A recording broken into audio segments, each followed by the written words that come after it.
So much of your life is spent taking care of others, showing love in ways no other could. Now it's our turn to show you how much we care. Introducing Leasera from Mobitel, a special package for women with a free life insurance cover up to 500,000 rupees. Leasera, empowering women today for a secure tomorrow. Mobitel, we care always.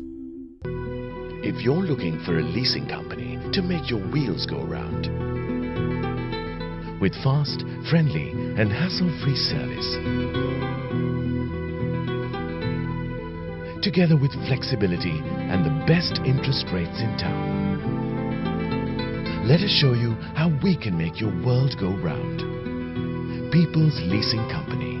We're the #1 in leasing because pleasing people is our #1 priority. Welcome back. We continue our exclusive interview with Vish Govindasamy, who is the Managing Director of Sunshine Holding. Vish, now the government has proposed a new model to reduce costs, whereby 2 to 3 acres of land would be given to, will be managed by factories, and the rest is given to estate workers on a 30-year lease. Do you think this is feasible?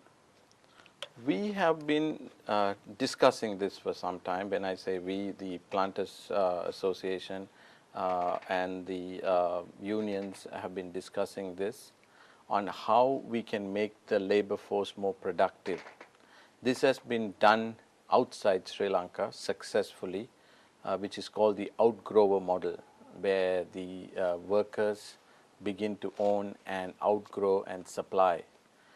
Again, it has a lot of risks involved with it because the inputs to the tea needs to be given at the right time, the right amount. We have to test it and see how in our conditions it will work properly. So yes, it's a good debate, but it has to be executed properly, and we can't wake up one morning and say this is how we are going to do it. Obviously, we have to plan it out, work it out, see how in a small scale whether this is practical. The tea plantations itself has gone through so many different cycles, from ownership to the government running it, and then now privatization. So the tea bush itself is not very productive to take another shock. So we have to be very careful on how many shocks this industry can take.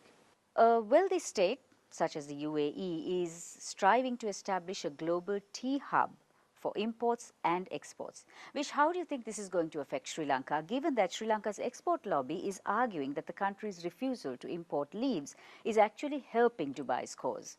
When you look at it, is this actually a threat or an opportunity for Sri Lanka? Dubai has done this long time ago. It is not now. They've done this about 10 years ago, where they've started a hub. The government itself started a blending facility for exporters to come and work from there. It has not been greatly successful only because Dubai is not a tea producing country, and the tea buyers of the world would like to buy their tea and blend their tea at origin. So Dubai being a country where no tea is grown, they have not been greatly successful. However, big blenders have resorted to having their factories in Dubai because of the tea being allowed to import from different nations, put together and blend. That is what has been successful. We have lost, Sri Lanka has lost few big brands, including big brands like Lipton have set up there. So it is a threat, and also maybe another reason, opportunity for us to see how we can put back the pure Ceylon tea name on the world map, where we gained reputation.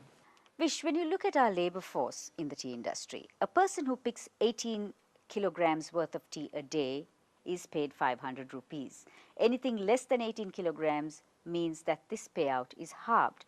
So Sri Lanka's tea industry for a long time has been criticized in many quarters for the state of its labor force and also its wage levels. What steps can actually be taken to improve the workforce's standings, wages, et al.? First of all, I think the information that you have that their pay is halved if they don't pick the 18 kilos is wrong. Whether they bring 18 or anything below, we still have to pay the day's wage. That is the problem that the plantation industry is faced. The wage is not productivity linked. They get their day's wage if they show up to work. Unfortunately, we have not been able to link the wage with productivity, and ideally we would want them to bring the 18 kilos of green leaf, but some of them are not able to do that. Because of that, we are stuck with making the payment. In terms of quality of our workforce, I think we have tremendously improved since privatization 15 years ago. I don't know when the last time you've been around the planting estates. They're tremendously improved. Their housing is improved. Their quality of life is improved. Just go around and see the number of mobile telephones, the TVs, washing machines, whatever you name it, it's available. But sometimes the quality of life is what one chooses to have. Traditionally, the plantation worker chooses to live the way they live, and also the high consumption of alcohol does not improve their life either.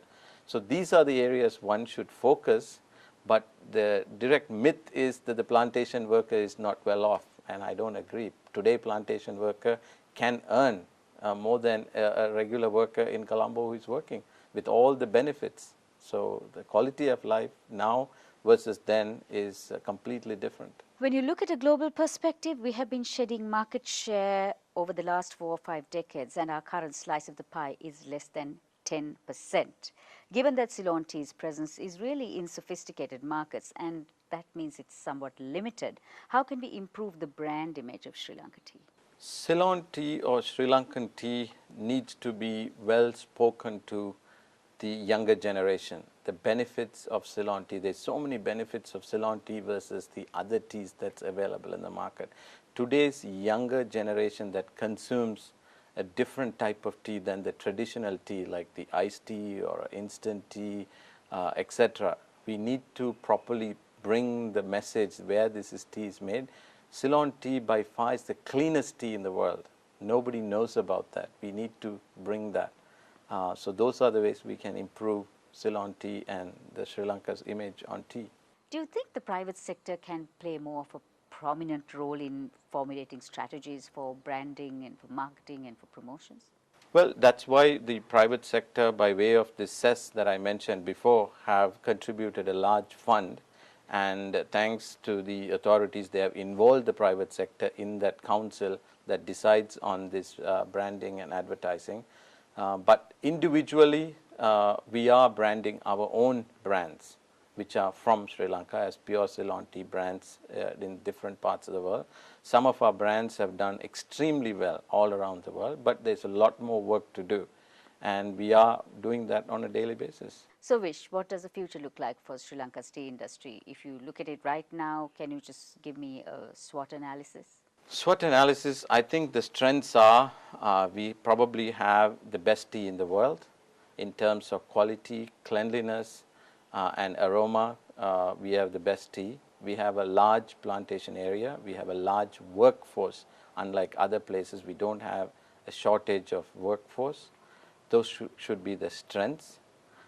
Weaknesses, like I said, we are not productive. Our workforce is not productive. We need to link our wage to productivity. Our tea bushes are not productive. They are old. They need replanting. We need long-term funding. Unfortunately, Sri Lanka doesn't have any long-term funding for plants like this. As to opportunities, I think there's tremendous amount of opportunities. Tea being a beverage, it's something that everyone needs. Some form of beverage, some form of liquid is some human needs on a daily basis. So there are so many beverages coming out every day. So tea still have a lot of opportunities.